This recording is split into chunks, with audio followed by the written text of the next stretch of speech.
No, the US are not most likely not going to let me in. I have too many stamps from places like Syria and Lebanon, and I'm taking a further trip again this winter here to several countries where they don't like the stamps from. So, well, if they don't want people to visit them, that's fine. You just heard Claus Andersen, who considers himself a football, as in soccer, geek, explaining why he will be going to Mexico and not the United States to watch the 2026 World Cup. As you might have guessed from the stamps in his passport, Claus often travels to unusual destinations, both for his work as a tour guide and on his own personal bicycle journeys. This episode offers a glimpse into Claus's most daring two-wheeled exploits, from cycling 6,800 kilometers to watch 2 football matches in Tirana and Tbilisi, to pedaling 1,800 kilometers through Russia during the 2018 World Cup.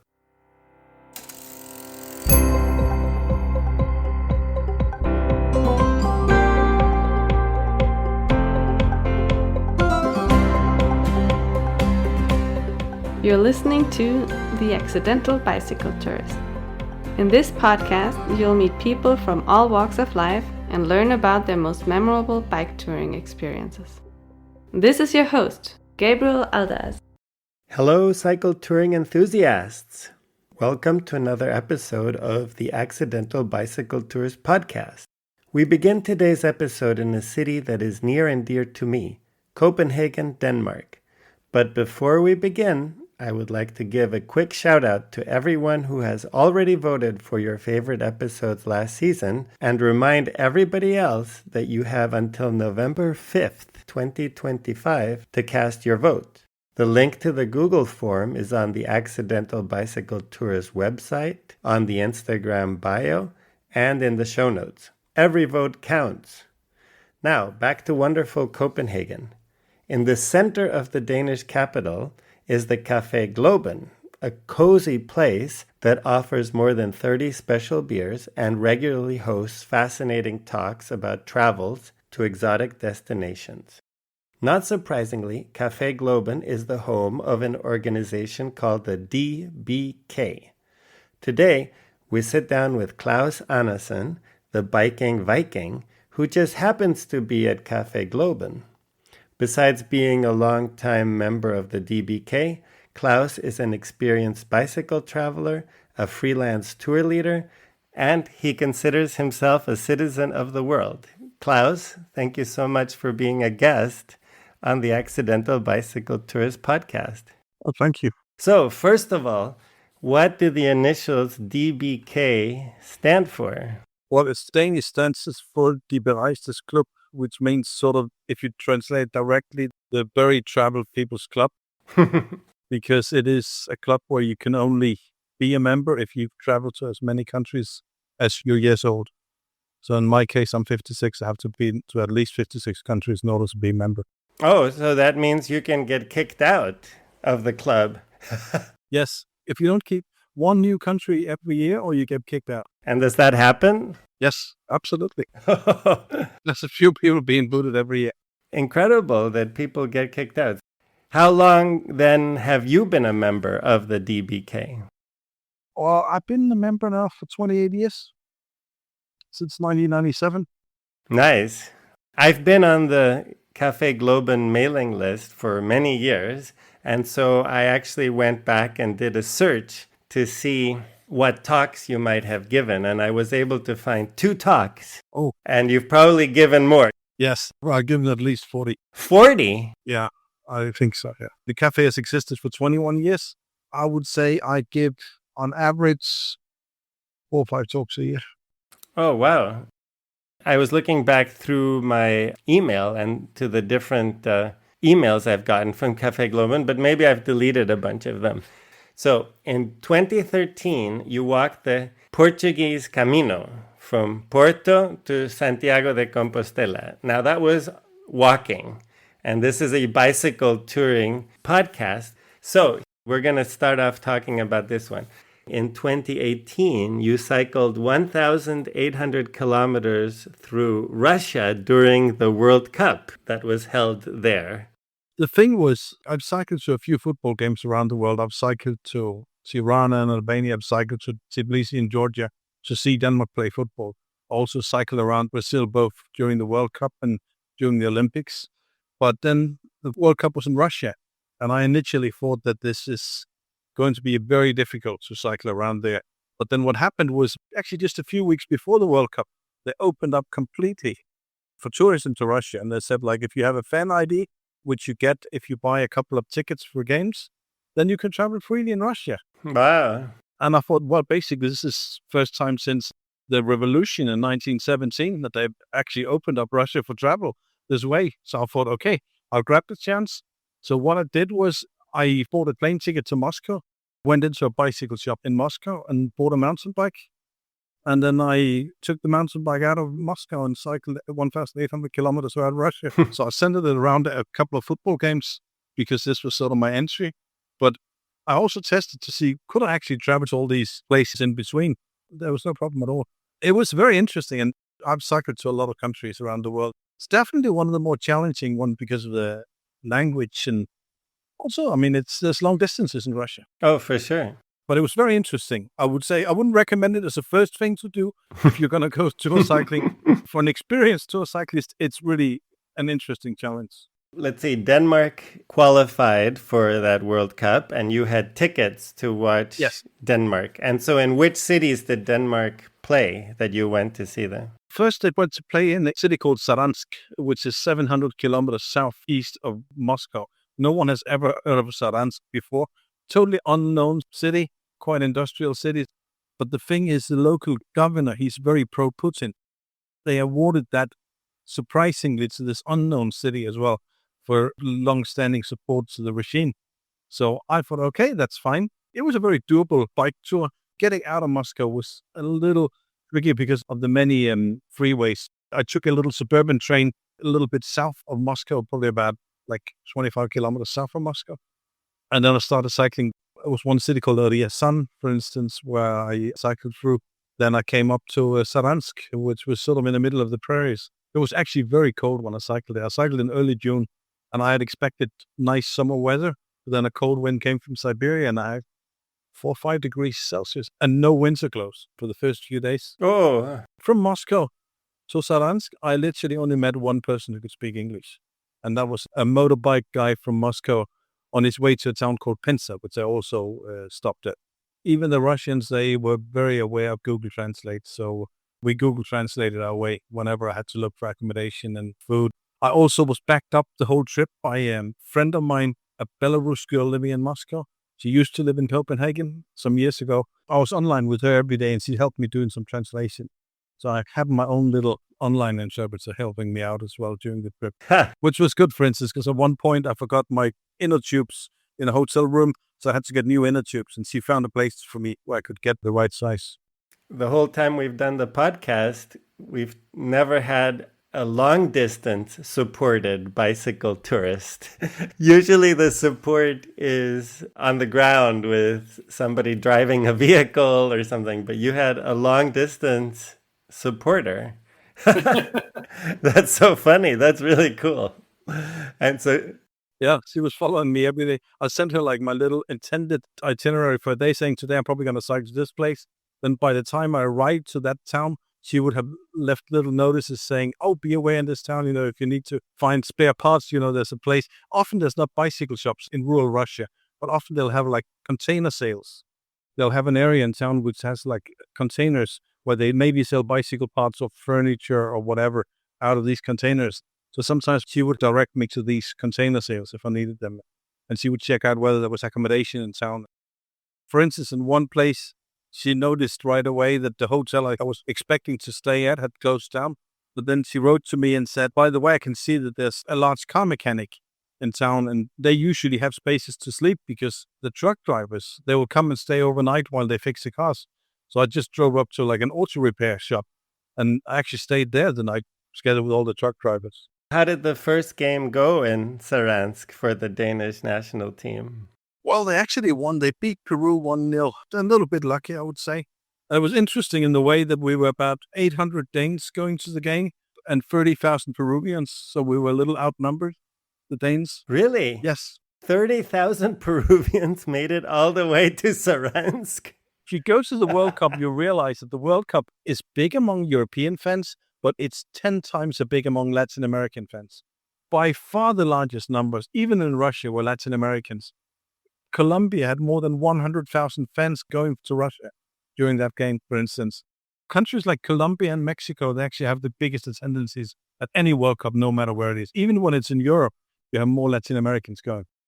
I did not know that. I had no idea. It was a good experience in a way. It wasn't like, from a tourist point of view, the most interesting city, but because they'd never ever had foreign tourism before us, people were very curious and very genuinely interested. And doubly so when you're on a bicycle.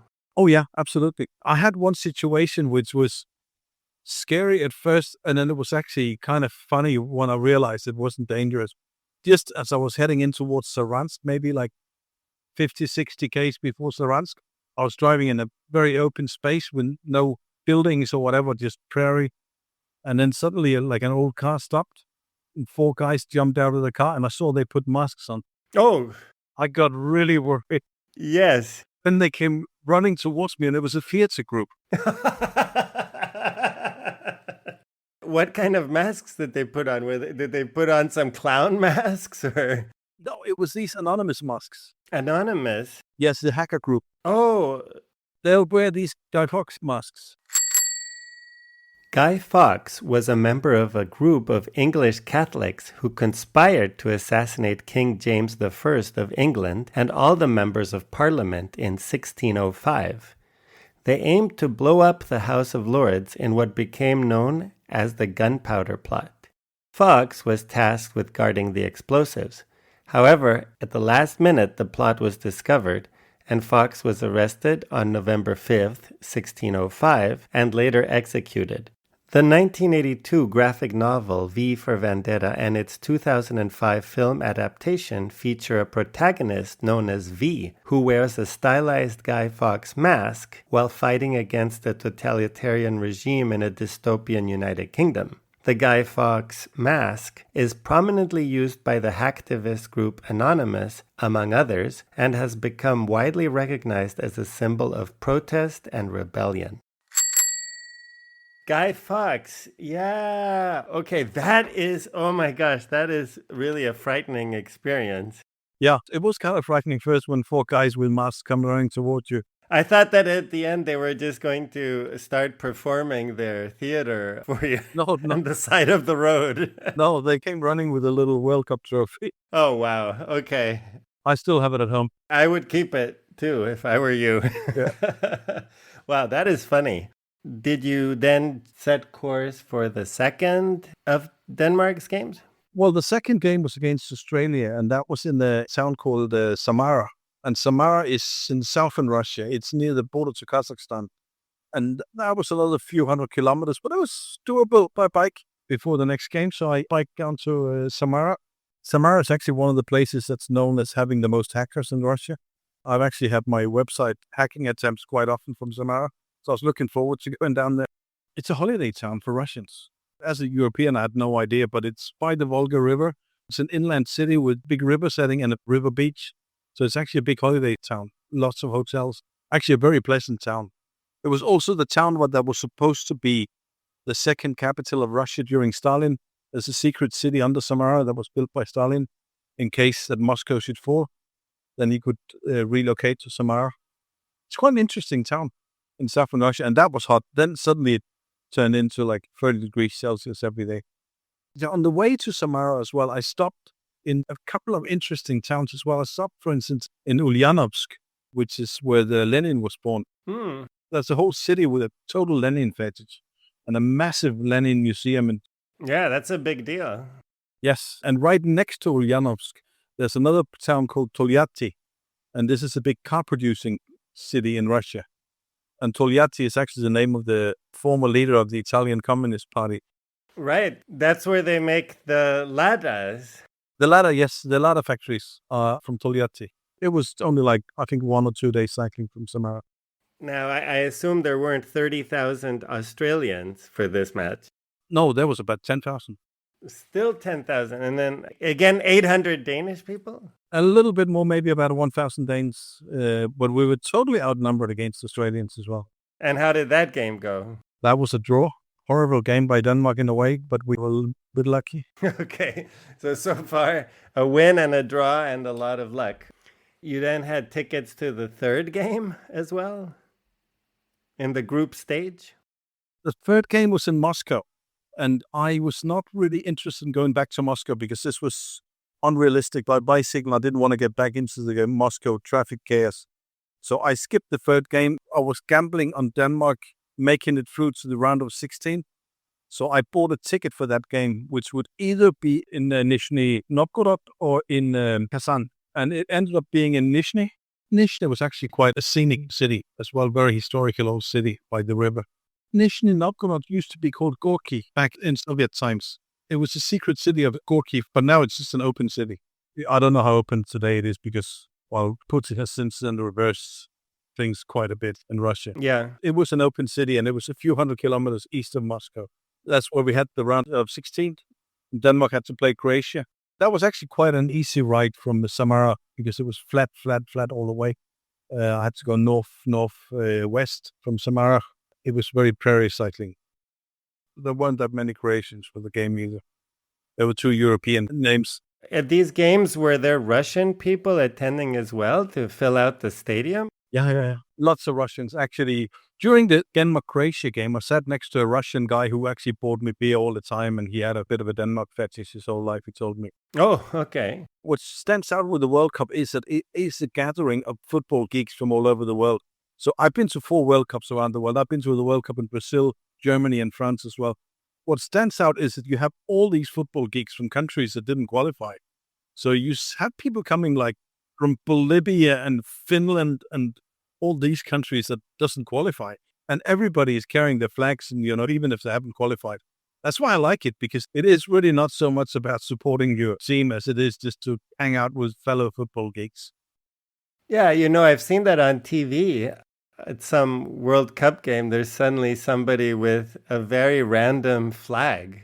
They're waving some flag of Kazakhstan or something, and it's like, they're not even qualified, but I guess that's one of those football geeks who flew with his flag and just watched the game and cheered for Kazakhstan, even though it was Denmark versus Croatia. Yeah. Yeah. And the thing is, what happened the first time I cycled a long way to a football game, that was back in 2004 when I cycled to Albania and to Georgia to see Denmark play. One guy had biked all the way from Egypt to see Egypt play. And there were actually quite a few of these. One Australian guy as well had biked from Australia. Actually, there were 2 Australian guys on bikes in Russia. So we were a few of these crazy people as well on bicycles. Really incredible that there were people who biked even further than you. People started from home. Yes. Some Brits, I didn't meet the British guys, but I know some British guys as well biked from England to Russia. What was your analysis of the Denmark-Croatia game? It was actually the best game Denmark played, but they lost after a penalty shootout. So they were knocked out in the round of 16. Croatia proceeded to go all the way to the final. I would say playing-wise, it wasn't the best World Cup we've had. I'm totally okay not winning the World Cup, I'm just there to meet fellow football geeks. I'm heading to Mexico next year as well for the World Cup in North America. Okay, Mexico, but not the U.S. No, the U.S. are most likely not going to let me in. I have too many stamps from places like Syria and Lebanon, and I'm taking a further trip again this winter here to several countries where they don't like the stamps from. So, well, if they don't want people to visit them, that's fine. Yeah. Anything else on the Russia trip that's noteworthy before we move on? What surprised me in a way, because a lot of people, they said, oh, look at all these videos from Russia, with crashing and drunk driving. Actually, that I did not experience very much. I actually experienced that the main roads in Russia were actually of a surprisingly good quality. But once you got out on the smaller roads, then things got really shit. And after dark, they start racing. So it's very much a matter of making sure, finish your day before it gets dark. Actually, my biggest issue with roads in Russia was that there was a lot of construction going on. So often I'd be riding over gravel because they were constructing new roads. I guess that's halted because they're spending the money on the war now instead. They were actually investing a lot of money in infrastructure back in 2018. It was very interesting to cycle through Russia, very, very interesting. But again, it's not for beginners. It does have some challenges, I would say, with distances, sometimes with the roads, absolutely non-existent English. Once I was out of the World Cup cities, I would go for like 1 week or 10 days between meeting just one person who could speak English. I like that challenge. I mean, I've traveled so much. I enjoy when it gets a little difficult. Yeah, you're an experienced traveler. Actually, that makes me think we should rewind all the way to the beginning of how you got into this. You're obviously from Denmark originally, which is a very bicycle friendly country. But what made you get into bicycle touring originally? Well, the thing was, I always knew since I was like 4 years old that I wanted to travel the world. As I got into my teens, I started reading a lot about travels and trying to figure out what's realistic when you're a teenager from a little countryside village where nobody travels. I also came from an ordinary working class family, so I couldn't get a lot of money for it. So I had to sort of finance it myself as a teenager. I realized bicycle travel, that's not the most expensive way to start traveling. And also then I don't start getting a driver's license and buying a car because that eats all your money up when you're 18 years old, and you want to have a car like all your friends. So instead I got a bicycle and then I thought, okay, I'll start slowly. So I was 17 when I did the first trip outside Denmark. I cycled from my little village in Denmark to Stockholm in Sweden one summer, worked at a summer festival in Stockholm, cycled about just under 1,000 kilometers in that trip. That was my first try with cycling. Then at 18, I had some luck, got some money for a trip. I took the train to Thessaloniki in northern Greece, and then I cycled from northern Greece to Istanbul, continued down from Istanbul to Izmir, took the ferry over to the Greek islands, and then island hopped back to Athens and took the train back from Athens to Denmark. I spent about 7-8 weeks doing that just as I turned 18. So that was my first really long trip, I'd say. These were solo trips. This was solo trip, yeah. The Greece-Turkey trip, I stayed in the youth hostel for a few days first in Thessaloniki because this was back in the day. I couldn't get the bike on the same train as myself. I sent it as cargo. So I had to wait for 3 days for it to come. And then I met a German guy and he was also by bicycle. So I cycled with him to Istanbul. In Istanbul, I met an American guy and a girl from New Zealand, and I biked with them for a while in Turkey. Then I biked alone around a couple of Greek islands and in Athens. So I set off alone. I came back alone. Everybody is cycling with them. That trip, it was just people I met in the road. I guess your experiences with these acquaintances were positive. It was very important, especially one of them, the American guy. He was a round the world cyclist. This was very important for me, I think, to connect with him and realize, yes, it's actually doable to do it all the way around the world. He was actually a very interesting character who since then built a multinational business around his cycling thing. Who is that? This was before Google Translate, remember? This was back in 88, it was this trip. So instead of having a Google Translate, he had a picture book where he would cut out pictures from magazines and newspapers. Then he had these pointing books. So if he was in a country where they didn't understand him, he had all these books like, there's a photo of a bicycle, there's a photo of an American factory, then he could point on things. Or if he wanted something, then he had one page with food items on that he could point what he wanted to eat. So he had these point books. And when he got home, he thought that could be used for somebody else. So he founded a company called QuickPoint. And then he started to make these pointing guides that has been used by United Nations for many years when they're sending people out in tribal areas. It all started on his cycling trip back in the late 1980s. His name is Alan Stillman. Maybe a future guest. Maybe a future guest. What a fascinating person to cycle with. Yeah, and purely by chance, met him at the youth hostel in Istanbul. So that was your second trip. That was longer. And you were by now addicted. I was addicted to travel, I would say, because then I got into my 20s. And then I started realizing there's something called girls. I forgot about the cycling for a few years because I thought I would rather just go backpacking and stay in hostels and party with girls around the world. I became a backpacker for about a decade, where I was mainly being a beach boy in Brazil. Okay, but Klaus, you make it sound like if you bicycle, the girls won't hang out with you. Well, when you're cycling, you spend a lot of days in small towns where there's not so much party going on. When you're 23 years old, you want to party every day. I was just living in little beach towns in Brazil every winter. Like I would say this was from 19 to 28. I paused the bicycle touring thing. But then at 28, I picked it up again. I flew to Turkey, to southern Turkey. And then I took a cycling tour around Turkey, North Cyprus, Syria, Lebanon, Jordan, and finished the trip in Israel. I spent 2 months doing that. Oh, how was North Cyprus? Because I bicycled in Cyprus, but you would get to the border and they would say, no matter what, you can never cross to North Cyprus. And that's the Turkish controlled part. Yeah, well, the thing was, I took a ferry from Turkey, and that's why I could get into the north part. It was good cycling there. It's actually where I hit the highest speed ever on my bicycle, because there is a very, very long descent from the middle of the island and down, where I hit a dangerously high speed on the bike. Do I want to know what that speed was? I think I remember around 65 kilometers an hour. That's good. Yeah. Crazy, on a bike. And then you ended up in the Middle East. You went all the way down there. Yeah. This was before the civil war in Syria. Syria is actually top 5 of the best places I've ever cycled. It was super great and very, very safe. I didn't even lock my bicycle in Syria. It's the only place I've ever been where I did not lock my bike. Interesting to hear that Syria was such a good place to bicycle. And did you find people were hospitable throughout your journey? Absolutely, yes. Probably again, like the top 5 of what I've ever experienced in that regard. I felt really, really safe. I've actually been back to Syria quite a few times since to work in the tourism sector. Oh, really? I didn't know there was much tourism in Syria. There's a lot of ancient places, so I do a lot of history tours work-wise. I've been to Damascus many times with tour groups. If I look at all my old passports, I have a grand total of 24 entry stamps to Syria.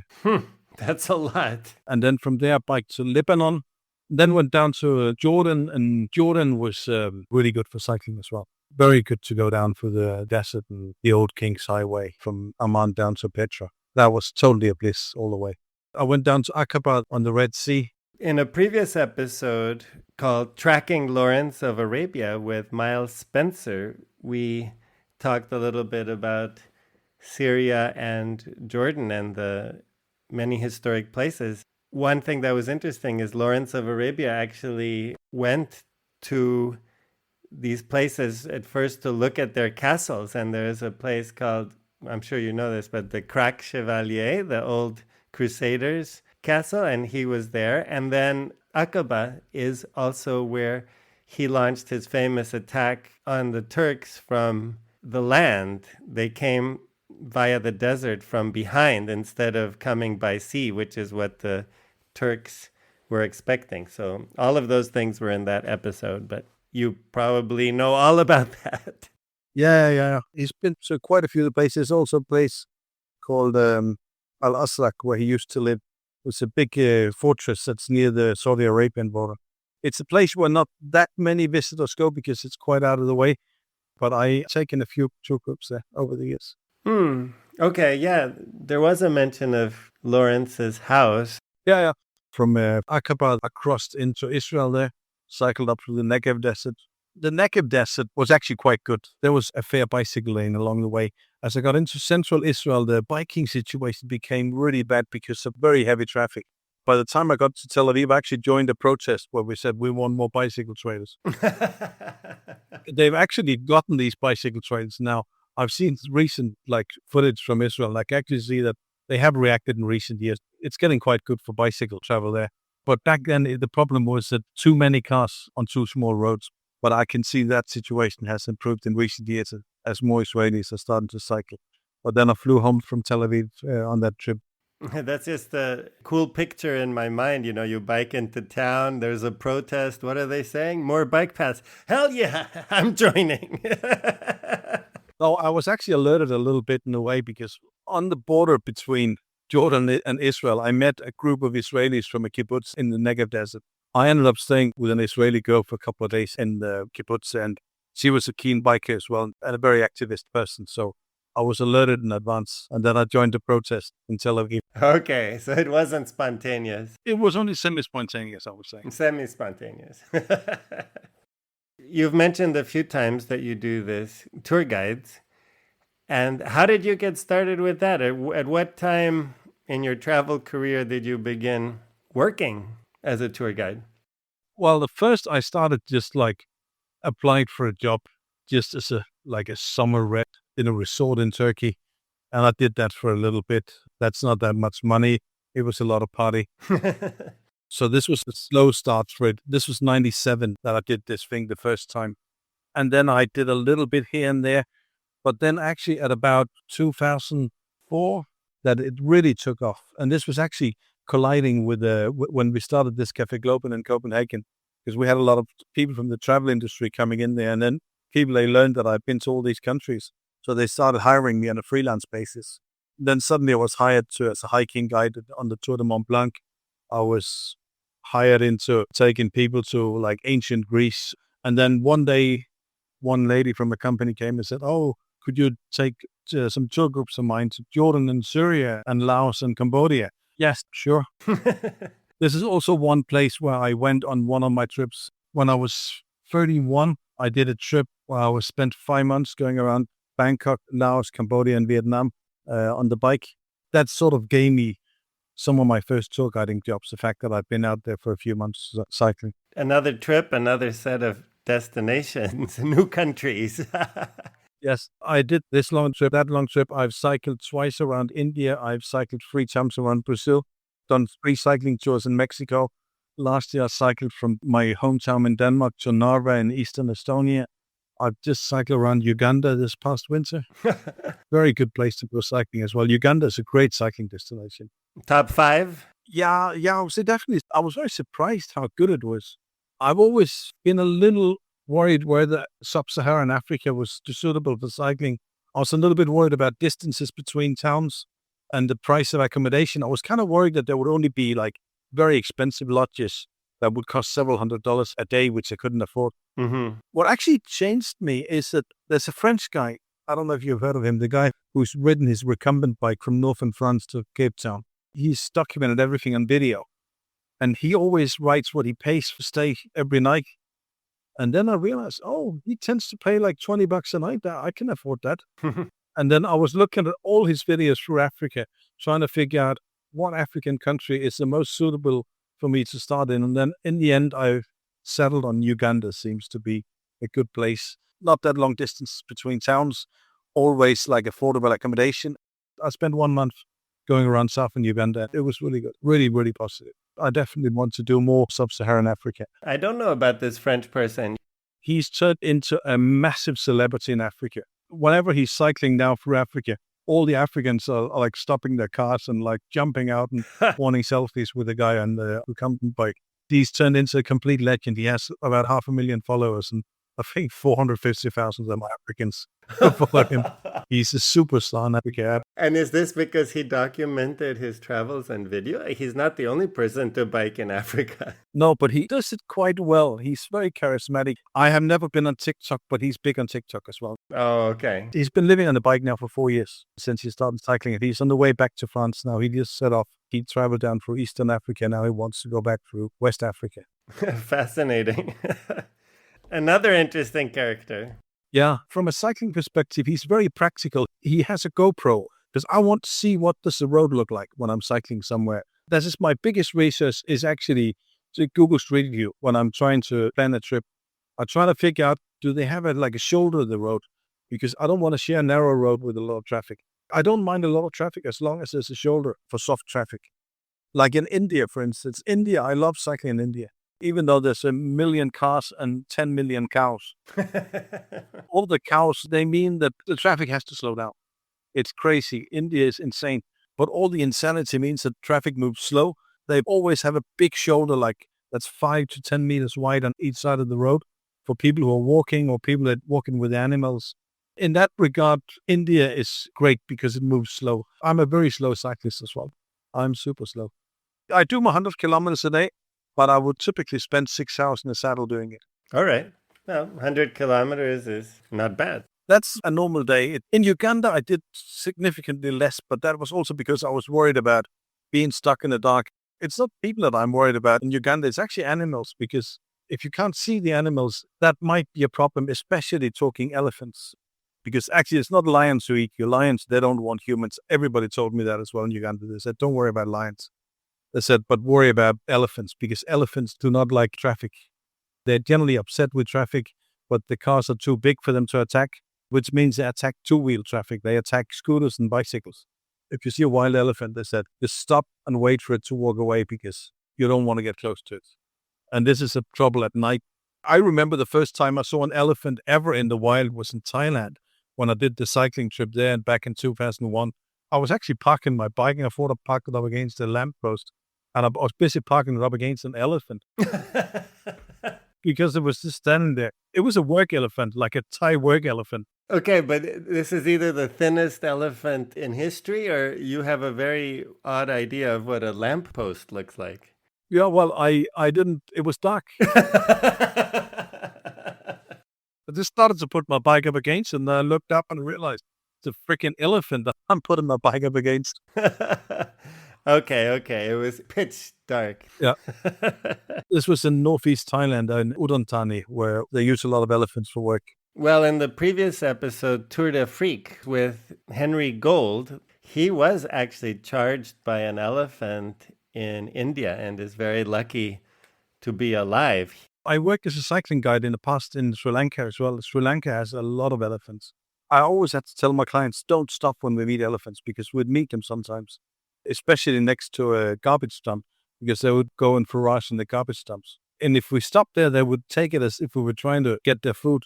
As soon as we stopped, they would start looking at us aggressively and start trumpeting and things like this. And then it's just a matter of get the fuck out right away. That's for sure. And they're surprisingly fast too. Yeah. They can run like 40 kilometers an hour. So they can outrun you.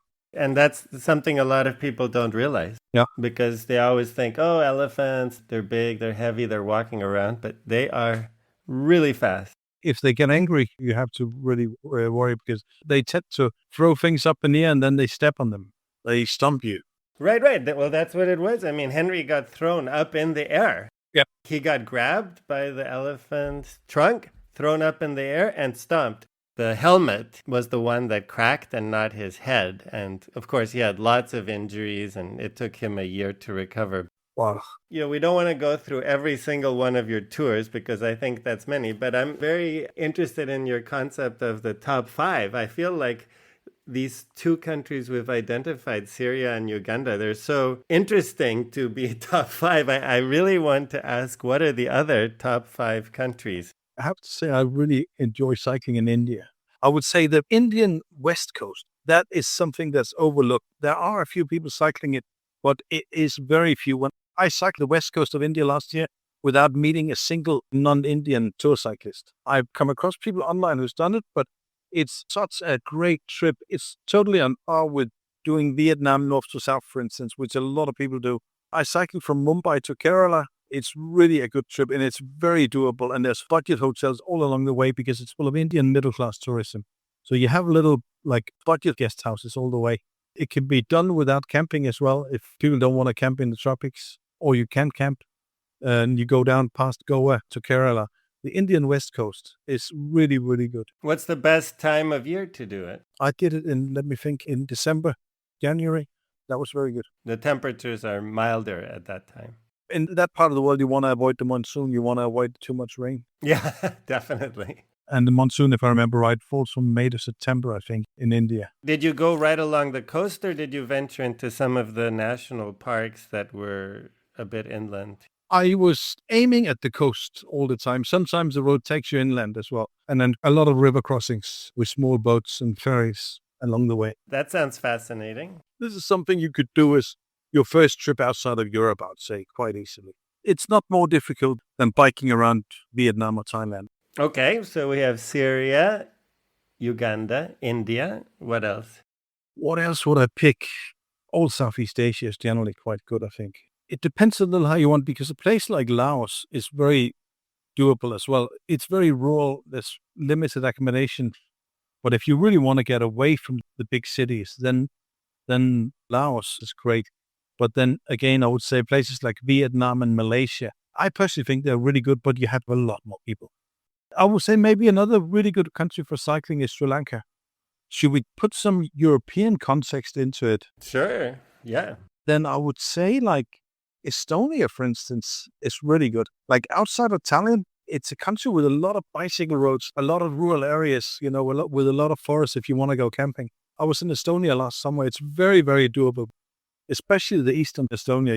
If I should pick a place in Europe that's not like Denmark or the Netherlands. Yeah, and that's also a little bit out of the way, Eastern Estonia. Yeah. Literally, if you go to Narva in Estonia, you can stand and look over the river Narva and you have Russia 150 meters away. Oh, yeah. They're very aware of that. Yeah. And in these days here of conflict, the Estonia-Russia border crossing is very up in the face. Did you try to cross into Russia or you stayed in Estonia? No, I stayed in Estonia. This was last year, and I would say it was not doable for a Westerner. You have a big Russian minority in Estonia, and they can cross, and they do. But there's not many other people who's doing it. Mm-hmm. And I would also say, with the current situation, I wouldn't, as a Westerner, cross into Russia. If the crisis escalates, they might want to have somebody, that they can swap their own prisoners with. It's quick to point at some Western bicycle tourist and say spy, then lock you up until they can swap you for some Russians who were sitting in the European prison. This actually happened in Iran. There was a bicycle tourist who was called a spy and put into jail. Yeah, I think the French guy, recently. Mm-hmm. Yes. And there was a Spanish guy who tried to walk to the World Cup in Qatar. Yes. He spent more than a year in Iranian prison. Yeah, this poor Spanish guy who was walking. Yes, he was taken. But of course, whatever guests we've had that have talked about Iran, they say that that's just incredible for hospitality and all that. I've only heard good things about Iran. So that's a place you haven't been? No, I have not been. We've identified all of these great places. Now, would you care to identify one of the worst places for cycling? Does anything come to mind? Lebanon was challenging because of the roads. Mm-hmm. One thing is Lebanon is very, very steep. It's just one big mountain range that falls into the Mediterranean and is either up or it's down in Lebanon. And the roads were in very bad condition there. And most of the cars consists of old Mercedes that takes a lot of space in the road, leaving very little space for bicycles.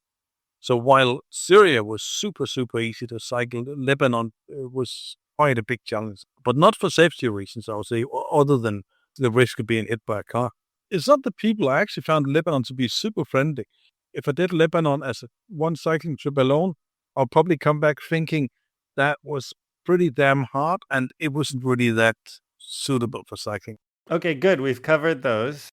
Is there a favorite story or something else you'd like to add that I haven't asked you about? Some crazy adventure? We've had several, but any other crazy adventures or things that happened? Oh, yeah, well, there's quite a few things that can happen, that's happened. Man, where do I start? Let's go by category. What about craziest mechanical issue? Well, I think the craziest in mechanical terms, I was cycling from Delhi to Kolkata a few years ago in northern India. I was cycling around Uttar Pradesh and my crank just fell apart completely, like in one go. It had given some strange noises for a few days. And then suddenly it just gave a weird noise and then everything fell apart. It was a Brazilian-made bike that was probably not the best. I was like, crap, man, this is a trip I can't continue. I was carrying my bike in this semi-big provincial town in India, and I was carrying it towards the train station. I thought, okay, got to take the train to Kolkata now because this is not repairable, I think. And then one guy, he starts running after me and saying, hey. And I'm like, go, fuck off. I don't want to talk to you. My bike is broken. I'm pissed off. But then he shouts, I can help you. And then it showed out he was a professional stunt cyclist working for Red Bull. I said, I'm the only guy in town who ever got out of town. I'm a stunt cyclist and I have specialty bikes and I know a guy who can fix anything. Then we went over to this old guy in town. He spent the whole day, he took the whole crank apart and then he built up a crank, he cut and drilled everything himself. And then the next day I had a new crank on my bike that he'd made by hand and he charged me about €5 for it. And then I paid him about €12 and he looked like he won the lottery, This was purely so by chance that I met this one guy because this was a town that was so small that it had no international people at all or normally not a bicycle shop that could fix anything. But because this guy there, he happened just to work for big international companies, then he knew how to get a bike fixed. So next category, meeting people. Actually, in terms of meeting people, I was once cycling through Brazil just before the Olympics in Brazil. And one time I biked through this little provincial town south of Rio de Janeiro. And then one evening I'm walking home from a restaurant. And then I walk past another restaurant and I'm thinking, that restaurant there actually looks really cool, you know. I should have gone there. And I was thinking maybe I should even stay another day just to visit this restaurant. So I just put my head into the restaurant to look at the opening hours. And then somebody in the restaurant says, "Is this Claus from Denmark?" And then like I turn around, and then this woman, she comes up, shakes my hand and says, "Hello, I'm Catherine Reichert from South Africa." This is a woman that I've communicated with for 15 years online without ever meeting. And then we just happened to be in the same restaurant with like 4 or 5 tables in rural Brazil at the same time. And she recognized me from my profile photo because I did not recognize her, but I knew totally who Catherine Reichert was. Meeting people. Check. Next category, accident. Yes, I would say that the accident I had in Surabaya, Indonesia was the worst. Nothing serious happened to me, but it could have. Indonesia, I think, probably has the worst traffic. Java. Oh, well, that's saying something. After we've talked about Moscow, we've talked about India, and this beats all of them. Yeah, Indonesian traffic is insane. Sometimes in Indonesia, I've seriously thought this is actually quite difficult to judge. If you didn't know whether they had right or left wing traffic, you wouldn't really know whether it's left or right because so many people drive constantly on the other side of the road because they say, "Oh, I'm faster than everybody, so I'm taking over everyone." Oh, no. I just sway back into the right side of the road whenever there's traffic coming against me. Otherwise, I'll drive on the other side because then I go straight past all the traffic. So we have all these speeders going in the wrong side of the road. Crazy. In some places, they drive on the right, and some they drive on the left. And in Indonesia, they drive on both. Yeah. Whatever they feel like. Wow. I would say the thing is Indonesia has so many islands, so it also depends on the islands. This crazy thing here, I would say, comes down to Java. Bali is somewhere in the middle, I would say. Bali has some crap roads and some very good areas. But then you go to Lombok, which is more rural, and Lombok is a great island for cycling. It's a very big country. In Java, like I saw quite a lot of accidents that came from like full frontal impact between a car and a bus and things like it. I saw several accidents where dead people were spread out in the street. Oh, gosh. The traffic is bad, as I said. At night, the streets are very well lit in Java. Actually, they're better lit in Java than in Denmark. So often I would ride in the evening because the streets were well lit and there was a lot less traffic of all this crazy traffic. So I'd sometimes ride in the dark, which I normally never do when I'm cycling. But then one night I was riding into Surabaya, the second biggest town in Java, and then it starts to rain quite heavily. And I come to a crossing, and then a lorry, he drives out right in front of me. So I just brake my bike, I stop, and the motorbike behind me, he also pulled the brakes. He didn't stop very well. His motorbike crashed when he pulled the brakes because the road was slippery. His bike crashed right behind me, and he smashed straight into me at quite high speed. But because I had my bicycle panniers on the back, the panniers, they act as a crash barrier. So he just smacked straight into my panniers and to my back wheel. My bike flew like 80 meters down the road together with his motorbike. And I just ended up sitting on the street thinking, what just happened, man? Oh, wow. But actually nothing happened to me. But my back wheel was screwed actually for the rest of the trip. A lot of the spokes broke and I had it fixed the next day, but it kept breaking. But it worked. I still managed to bike 3,500 kilometers on that trip. But this was one where things could have gone wrong because the motorbike, it was like a big motorbike. It was like 500cc motorbike.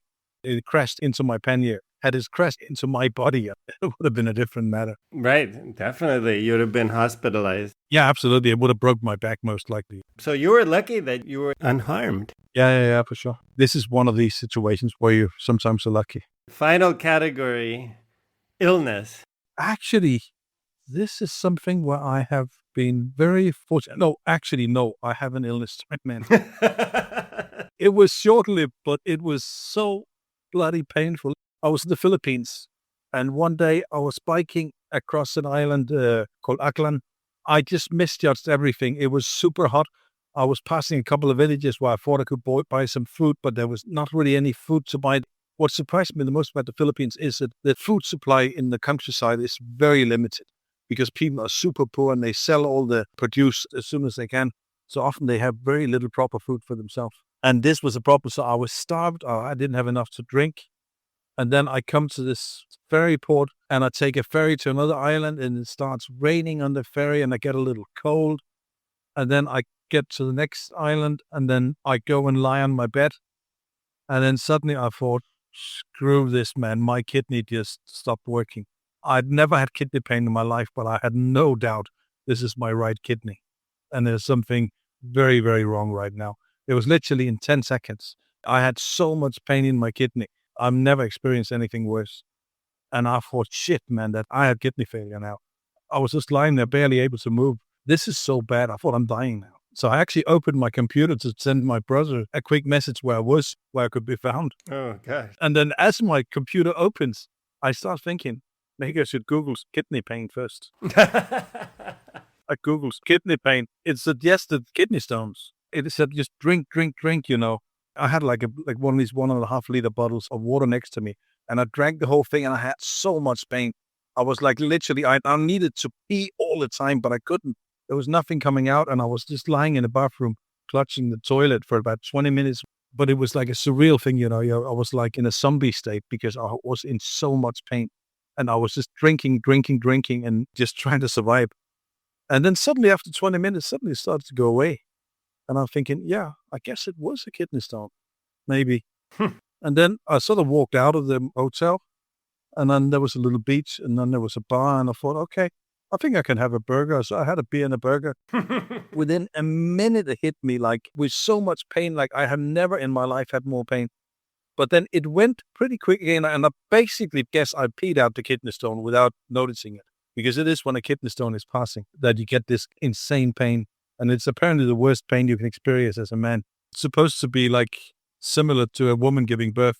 I think a woman would say, oh, a kidney stone, maybe that's a few millimeters in diameter, whereas a baby is a lot bigger. I've never experienced anything like this, man. Yeah, it sounds terrible. But it was so weird because I didn't even go to hospital. Because the next morning I realized, oh man, I'm staying next to a hospital. I should probably have gone there. But I was like, no, well, it's over now. There's no reason. So I didn't go. And then you're like, wait, I think I can have a beer. Yeah. I went to the beach and had a beer and a burger. I'm supposed to drink. Yeah. I was kind of like still in sort of a state where I was like, what the hell just happened, man? Another great story. Claus, I have the feeling we could keep recording for hours because you have so many stories. I guess if I had one final question, it seems like you've really made football an integral part of your bike touring as well. You know, traveling to see Denmark and watching games all over. I think that's a quite unique feature of your bike touring. I was a little inspired by a few people, you know. I have 2 friends, they drove around the world in a car and they went to see some Olympics. And I thought, oh, it could be interesting as well with football, you know. I don't know if you've ever come across this, some books by a guy called Tony Hawks, English comedian. Yes. You know him, Round Island with the Fridge? Yes. Yes, playing the Moldovans at tennis. Yes, playing the Moldovans at tennis. Oh my gosh, that's a good one. That was a big inspirational thing for me. I found that book in a secondhand bookstore in Thailand when I was cycling around Asia in 2001. And then that inspired me a little bit to do it. And I thought, I like to do this surreal shit, you know.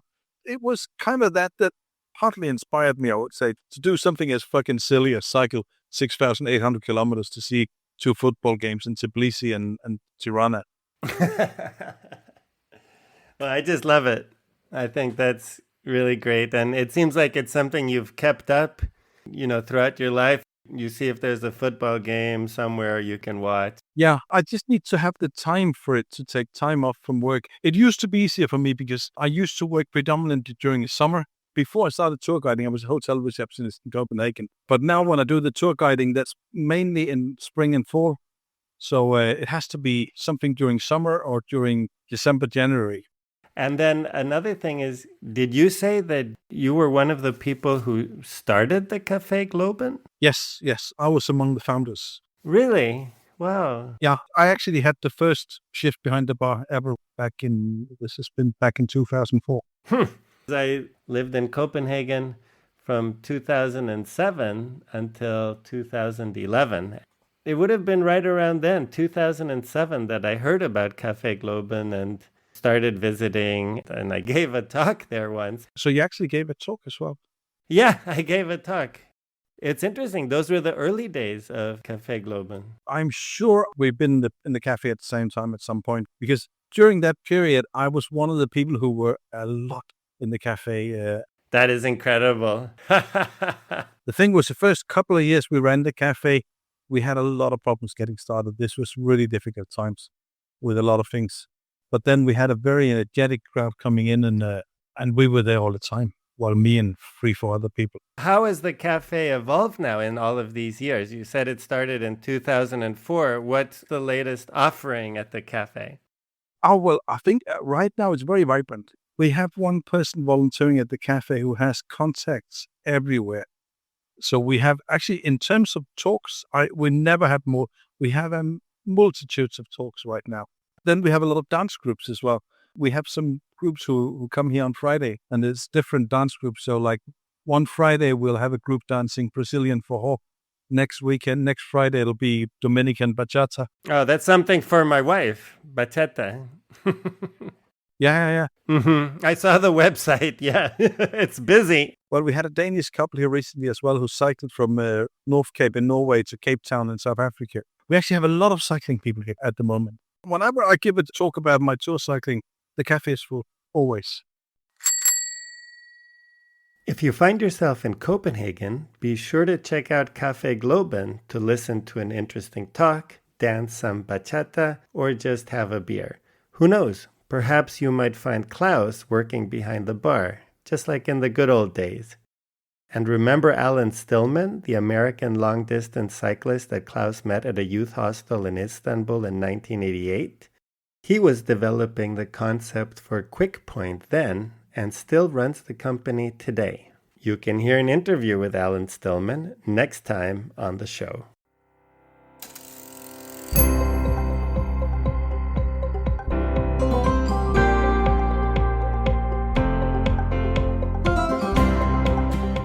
The transcript for this episode is available on the Accidental Bicycle Tours website. I welcome feedback and suggestions for this and other episodes. You'll find a link to all contact information in the show notes. If you would like to rate or review the show, you can do that on your favorite podcast platform. You can also follow the podcast on Instagram. Thank you to Anna Lindenmeyer for the cover artwork and to Timothy Shurtell for the original music. This podcast would not be possible without continuous support from my wife, Sandra. And thank you so much for listening. I hope the episode will inspire you to get out and see where the road leads you. They'll wear these Guy Fawkes masks. I don't know what Guy Fawkes is. Guy Fawkes is the guy who set fire in the English Parliament back in the day. Oh, Guy Fawkes. Guy Fawkes. Guy Fawkes, yeah. Okay. Yeah. Okay, that was a very Danish way of saying it.